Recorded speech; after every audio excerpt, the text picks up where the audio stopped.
सुप्रभात देवियों और सज्जनों, मैं कर्नल सोफिया कुरैशी और मेरे साथ विंग कमांडर व्योमिका सिंह आज आपको 6 से 7 मई 2025 की रात 1:05 से 1:30 बजे के बीच भारतीय सशस्त्र बलों द्वारा अंजाम दिए गए ऑपरेशन सिंदूर के बारे में जानकारी देंगे। ऑपरेशन सिंदूर 22 अप्रैल को पहलगाम में हुए विभत्स आतंकवादी हमले के शिकार मासूम नागरिकों व उनके परिवारों को न्याय देने के लिए लॉन्च किया गया था। इस कार्रवाई में 9 टेररिस्ट कैंप्स को टारगेट किया गया और पूरी तरह से इसे बर्बाद किया गया। पाकिस्तान में पिछले 3 दशकों से टेरर इंफ्रास्ट्रक्चर का निर्माण हो रहा है। इसमें recruitment, indoctrination centres, training areas व लॉन्च पैड शामिल थे, जो पाकिस्तान और पाक अधिकृत जम्मू कश्मीर POJK दोनों में फैले हैं। Operation Sindoor was launched by Indian Armed Forces to deliver justice to the victims of Pahalgam terror attack and their families. 9 terrorist camps were targeted and successfully destroyed. Over the last 3 decades, Pakistan has systematically built terror infrastructure. It is a complex web of recruitment and indoctrination centers, training areas for initial and refresher courses, and launch pads for handlers. These camps are located both in Pakistan as well as Pakistan-occupied Jammu and Kashmir areas. Some of the well-known training camps are located, as you can see on the screen. They are distributed from Savai Nala in the north, counting to approximately 21, ending at Bhagalpur to the south. इन लक्ष्यों का चयन विश्वसनीय intelligence सूचनाओं के आधार पर हुआ ताकि आतंक गतिविधियों की रीढ़ तोड़ी जा सके, और यह खास ध्यान दिया गया कि निर्दोष नागरिकों और सिविलियन इंस्टॉलेशन को नुकसान न पहुंचे। The selection of these targets for Operation Sindoor was based on credible intelligence inputs and role of these facilities in perpetrating the terror activities. The locations were so selected to avoid damage to civilian infrastructures and loss of any civilian lives. This was done with due diligence, and the camps selected for targeting and their engagement will now be shown to you one by one. POJK के targets मैं आपको बताना चाहूँगी। सबसे पहले सवाई नाला camp Muzaffarabad, जो कि POJK के लाइन ऑफ कंट्रोल से 30 किलोमीटर दूर है। यह एक लश्कर तौयबा का ट्रेनिंग सेंटर था।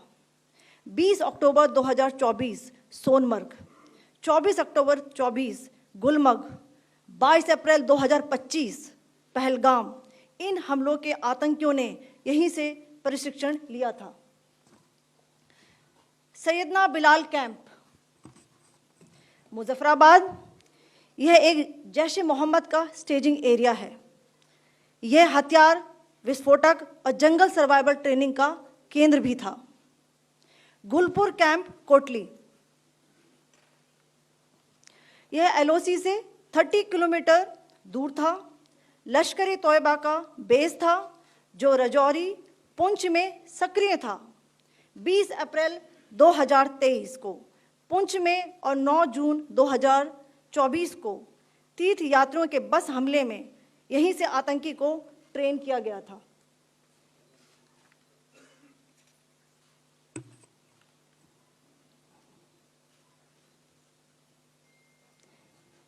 बरनाला कैंप भिंबर, ये LOC से 9 किलोमीटर दूर है।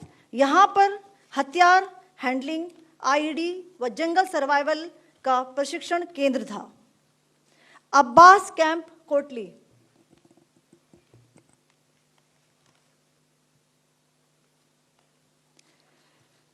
यह LOC से 13 किलोमीटर दूर है। लश्कर तौयबा का फिदाइन यहाँ तैयार होता था। इसकी कैपेसिटी 15 टेररिस्ट को ट्रेन करने की थी।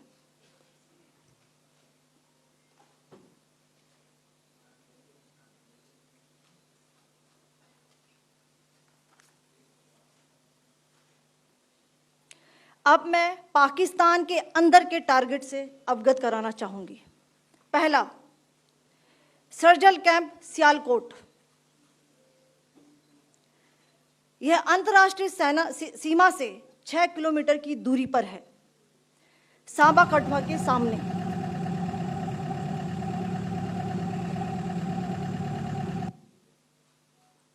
मार्च 2025 में जम्मू एंड कश्मीर पुलिस के 4 जवानों को की जो हत्या की गई थी, उन आतंकवादियों को इसी जगह पर ट्रेन किया गया था। दूसरा, महमूना जाया कैंप सियालकोट। यह 18 से 12 किलोमीटर आईबी से दूर था। हिजबुल मुजाहिदीन का बहुत बड़ा कैंप था। यह कठुआ जम्मू क्षेत्र में आतंक फैलाने का नियंत्रण केंद्र था। पठानकोट एयरफोर्स बेस पर किया गया हमला भी इसी कैंप से प्लान और डायरेक्ट किया गया था। मरकज ताइबा मुरीद के, यह आईबी से 18 से 25 किलोमीटर दूरी पर है। 2008 के मुंबई हमले के आतंकी भी यहीं से प्रशिक्षित हुए थे। अजमल कसब व डेविड हेडली भी यहां ट्रेन हुए थे।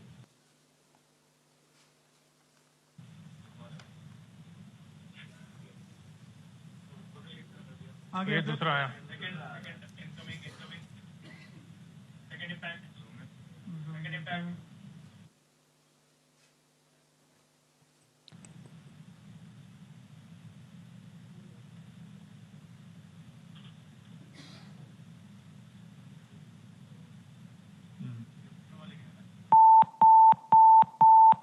टारगेट 10 हुआ है सर अभी। टारगेट 10 हुआ, एंक्लोजर सेम ही है। 7 it is hit the target. हाँ हाँ।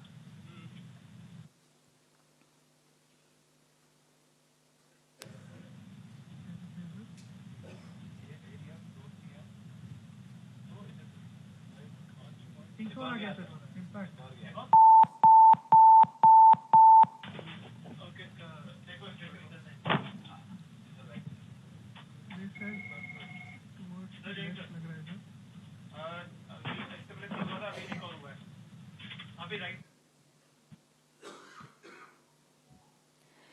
मरकज सुभान अल्लाह भावलपुर, ये इंटरनेशनल बाउंड्री से 100 किलोमीटर दूर है। जैश ए मोहम्मद का मुख्यालय था। यहाँ पर रिक्रूटमेंट, ट्रेनिंग व इंडोक्ट्रिनेशन का केंद्र भी था। शीर्ष आतंकी अक्सर यहाँ आते थे। मैं आप सबको बताना चाहती हूँ कि किसी भी सैन्य ठिकाने का निशाना नहीं बनाया गया और अभी तक किसी तरह की नागरिक क्षति की रिपोर्ट नहीं है। धन्यवाद। जय Hind. The strike on the terror camps were undertaken through precision capability, as shown to you. A niche technology weapons with careful selection of warheads was ensured so that there will be no collateral damage. The point of impact in each of the target was a specific building or a group of buildings. All the targets were neutralized with clinical efficiency, and the results reiterate the professionalism of the Indian Armed Forces in the planning and execution of their operations. No military establishments were targeted. India has demonstrated considerable restraint in its response. However, it must be said that the Indian Armed Forces are fully prepared to respond to Pakistani misadventures, if any, that will escalate the situation. Jai Hind, and thank you very much. Ladies and gentlemen, friends in the media, I ask your indulgence today in view of the fact that this is still an evolving situation. We will therefore not be able to take questions and answers today, but we will come back for more updates and more briefings shortly. Thank you all very much for joining us this morning. Thank you. Jai.